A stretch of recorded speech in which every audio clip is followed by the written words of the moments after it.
Всем привет! Мы продолжаем говорить о программе MotorData UBD, и сегодня с ее помощью мы изучим такой параметр, как угол опережения зажигания. Создаем профиль автомобиля. У нас Opel Astra H 2012 года выпуска с бензиновым двигателем объемом 1.6. Коробка автомат. Протокол выбираем стандартный OBD EOBD, поскольку под Opel у MotorData UBD нет плагина. Однако необходимый нам параметр будет доступен и так. После того, как создали профиль, соединяемся с автомобилем. В списке параметров удаляем все ненужные. Оставляем нужные нам два. Это обороты двигателя и угол опережения зажигания. Он и будет нашим основным героем на сегодня. Выведем параметр на экран в графике и постараемся понять, что он означает. Если посмотреть на приведенную анимацию, видно, что когда поршень достигает верхней мертвой точки, на свечу подается искра. Поршень начинает идти вниз. Если же посмотреть на реальные процессы в камере сгорания, будет видно, что на самом деле искра подается за некоторое время до того, как поршень достигает верхней мертвой точки. Это связано с тем, что сгорание смеси процесс не моментальный. Ей требуется время, чтобы прогореть и создать максимальное давление газов. Эта разница во времени между подачей искры и достижением верхней мертвой точки и называется опережением зажигания. Измеряется она, однако, не в единицах времени, а в градусах угла поворота коленчатого вала. Поэтому это и называется угол опережения зажигания.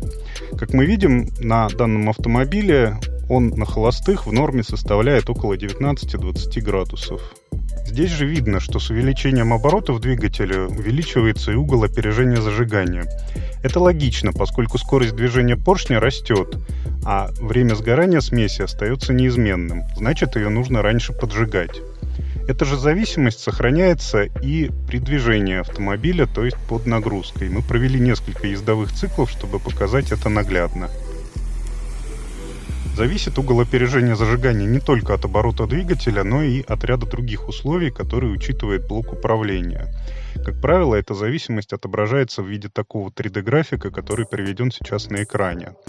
Когда делается чип-тюнинг, эти зависимости немного корректируются в зависимости от задачи, либо под более динамичное движение, либо под более экономичные режимы. Теперь поговорим о нештатных режимах работы двигателя, и начнем мы с детонации.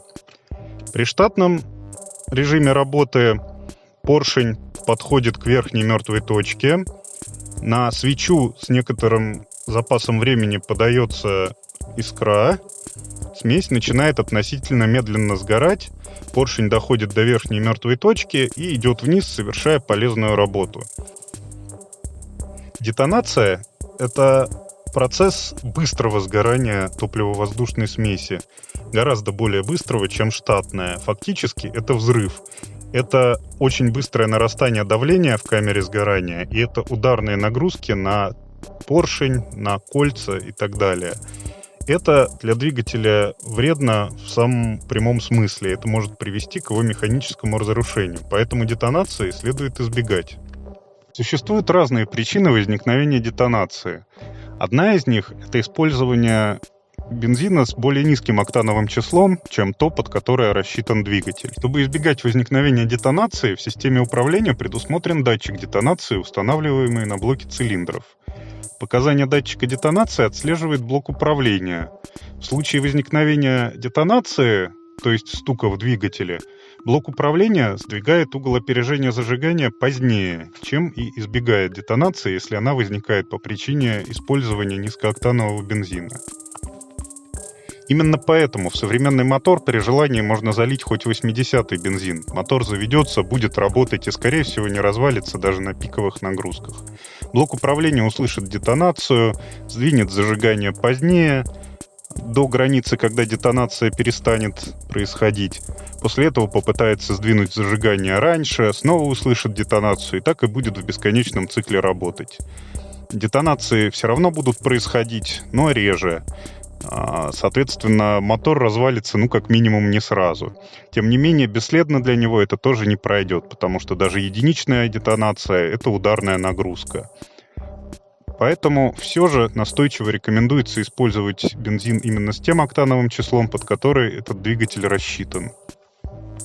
Еще одна проблема – это калильное зажигание.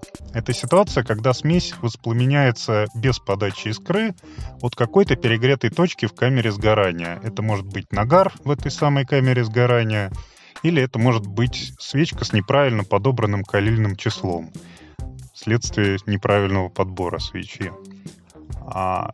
Как бы то ни было, не следует путать калильное зажигание с детонацией. Само по себе преждевременное воспламенение смеси не всегда приводит к детонации, хотя и может к ним приводить. Так или иначе, это воспламенение, на которое блок управления в принципе повлиять никак не может. Это проблема чисто механическая. Если она каким-то образом выявлена, от нее нужно избавляться, но диагностика здесь мало чем поможет, к сожалению. В завершении разговора остается только наглядно продемонстрировать уменьшение угла опережения зажигания при остановке автомобиля. На этом на сегодня все. Если у вас есть какие-то вопросы по программе Мотордата УБД или по системам впрыска, задавайте их в комментариях, мы постараемся учесть их в следующих видео. До новых встреч!